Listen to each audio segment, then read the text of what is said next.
We're back on the sofa here at the running show 2012. I've got the lovely Kate Giles with me. Kate is the head honcho initiator, founder of the Crewroom. Yep. Crewroom, a really good brand of clothing, which you're going to find out more about. I was running yesterday, my little Crewroom beanie, which is excellent, but we'll talk about more about that. So Kate, Crewroom, just for those that are not aware, a very brief intro to how you got started in that business of clothing, because it's quite an interesting story, starting from a sporting background, isn't it? Yeah, it was. I'm trying to think. It's about 12 years ago because my background is actually from rowing, and I was actually out on the river. At the time, I must have just been training on a little cold or something like that, and then the heavens opened in May time, and then unfortunately I could feel myself getting colder and colder, because I was just wearing sort of like layers of cotton t-shirts, as you did. Yeah. Then when I got back, I just got really quite ill, and then I just ended up with pneumonia. And it was actually from that point where it went on a little bit to get funding for a few years later so opening up Crewroom. Again, not being able to find fabrics that I wanted to, and just going from there and actually developing clothing with the concern of the athlete in mind. Yeah. And at that point, you're competing at a pretty high level in rowing as well. Yeah, I was training. I was lucky to actually be training out with the squad, the GB squad at the time. Yeah. I was training to high level, sort of twice a day. Yeah. Which kind of seems a distance away right now. Yeah. So in terms of that background with that, getting the pneumonia, the fabrics, that's been something that has been integral into what you do. Because I know, I've been over to your showroom. We've got some of your products, the way the fabric works, and certainly things around base layers and outer garments is really a speciality, isn't it? An area that you particularly focus on. Yeah, it is. As I say, all the fabrics have been developed with the care of the athlete in mind. So when we're saying that, it means it's like really thinking about that British climate of where it can just change. If like suddenly you can be out there and then an hour later the temperature drops, the wind comes in, and then it just starts to rain, and it starts that constant drizzle that can actually just really harm the athlete. So I mean, we supply high-level athletes, but my main concern is actually from getting them through the winter months safely without any kind of flu, colds, which fundamentally means a lot more than those tiny little seconds you work on the sort of like the actual racing kit. Yeah. And that's my real passion. Yeah. And probably a lot of people will have seen your kit, but maybe not be aware of it, because I think around the boat race and some of the GB teams and other, I know you supply some of the other running events and various other things actually originate from yourselves. Yeah, they do. We've been really, it's just amazing actually, absolutely honoured for all of these top organisations, top companies to actually partner with us for us to develop and then actually produce goods for them, and which has actually led on to the place that we are now, and they've actually funded us to be able to be in this position where we can actually have our own retail brand,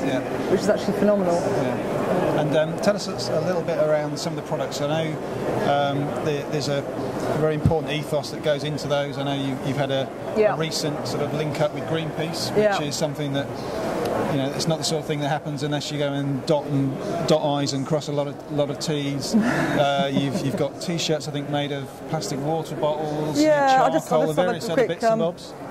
If you don't mind, I'm just going to go to my left.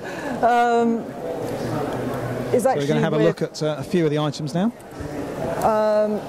So this is actually, it's more an ethos. Yes, everything is environmental, but it's more of a matter of fact. It's like, of course it is. Yep. The primary thing is actually making it highly technical, and then also making sure that everything is obviously environmentally friendly as well. Yep. So with this, the original fabric, which I was very fortunate to get a strong link with the Royal Parks 5 years ago, and they asked me to come up with a sustainable product. Yep. So this is where I actually came up with the carbonised bamboo fabric, and then layered it on the outside with recycled bottles.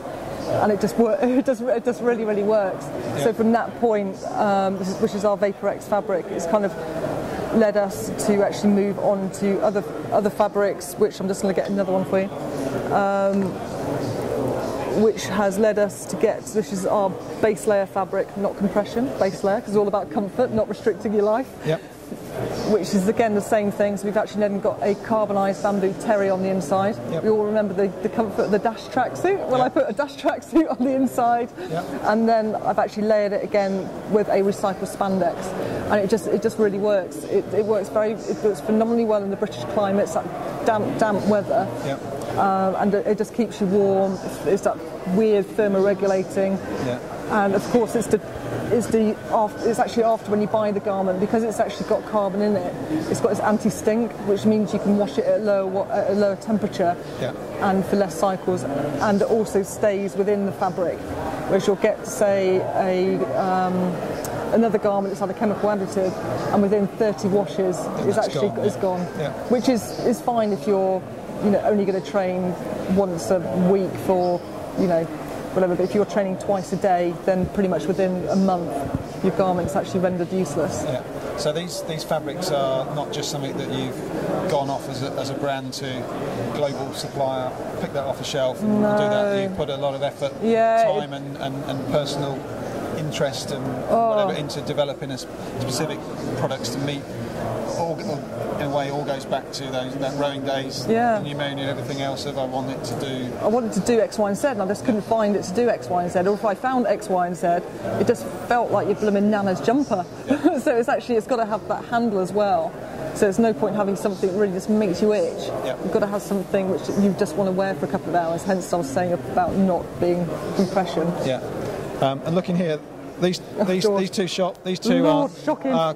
quite fluoro, and had a quick chat to you before, and I know that you've got some new ranges that just come out, which include quite a lot of colours. So tell us a little bit about those and what the sort of the inspiration was for introducing some of those colours that maybe we're not so familiar with seeing in base layer and similar type products. It was a combination of things actually. It's because at the moment we're in a really tough economic climate. If you read the news every day, all the things going on in Greece, etc., it's a bit depressing. Yeah. So we all sat down and said, we just want to have something that's a splash of colour out there.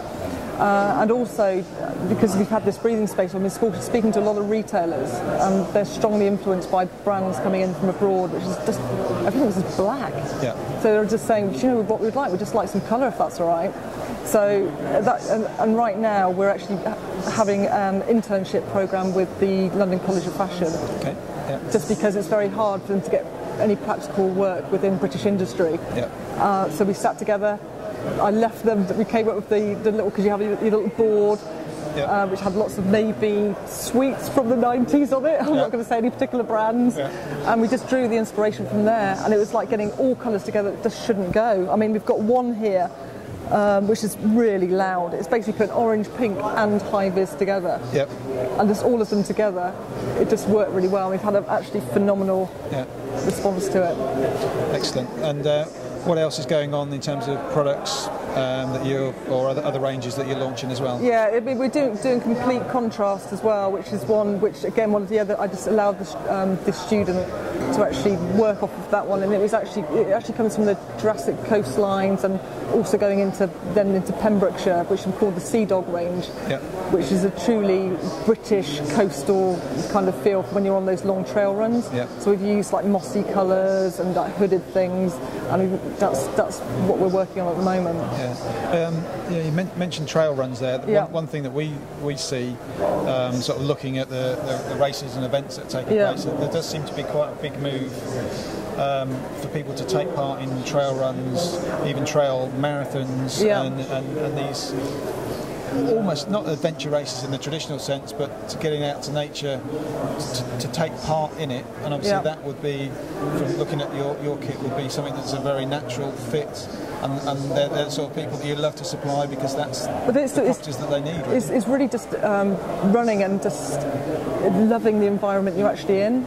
You know, as someone actually said to me yesterday, it's actually the difference between, say, if you go and do a 5K, it's all about how fast you do it in. Yeah. But when you're going on the trail run, it's about what elements was I out against. You know, it's never about how long did it take me to, say, run up Snowdonia. It's you know, I happen to conquer Snowdonia. Yeah. So it's just a totally different ethos, which really fits in with us, really. Yeah. And if people want to find out more, whereabouts can they purchase the products in shops or yeah, you can online? Purchase in shop online, still on crewroom.biz. Yeah. Which is the best place, but also now we're actually going into retailers, so you can actually go from Moti, Alexandra Sports, Jog Shop, and then there's this really nice lady, Advanced Performance as well. She started to stock our products. Yeah. And then there'll be actually more retailers then going into next year as well. Yeah. And obviously at the end of 2012 now, yeah. 2013's coming upon us, and we'll yeah, we're just talking about taking a deep breath again. That was a year. Can't be here already. Yeah. Sort of this time next year, what do you envisage? What will the year have looked like for Crewroom in terms of your next phase of development? The next phase is definitely. It's brilliant. Now we've got this. As I said to you before, it's just this breathing space to come up with this unique British brand, and that's the aim for next year, is to be working with the key retailers and being out there in the marketplace. So it's more on a mass market that people can be wearing Crewroom. Yeah. I think that's probably, you know, when I came over to your showroom and your offices earlier in the year, that Britishness is something that's very, it's more than, it's not just something that you add on of we're a British brand, it's something that you really believe in. You've talked about the climate here, that's embedded right from the very core of your company, isn't it? And it's the quirkiness of being British. We laugh a lot. Yeah. Well, they're so rubbish, we just laugh about it the whole time, and that's what we're about. Well, good luck with that, and I can testify to Crewroom's Britishness. It's the only place I've ever been where tea was served in a china cup and saucer, a huge teapot, none of this plastic polystyrene stuff, proper tea. So Builder's tea. Builder's tea. So if you want to find some quality products, I can guarantee this, not just because I'm sitting here. Go to crewroom.biz, have a look at some of the shops around that Kate's mentioned. There's some really good stuff out there. And as we can see here, going to be going to be seen as well. There's some wild colours coming your way. So, Kate, thank you very much for your time today. Absolutely wonderful. Thank you very much. And look forward to just chatting with you again. I'm sure maybe early in 2013. I'll be with you with some salty sea dog. Some salty sea dog. Thanks a lot. Cheers. Cheers.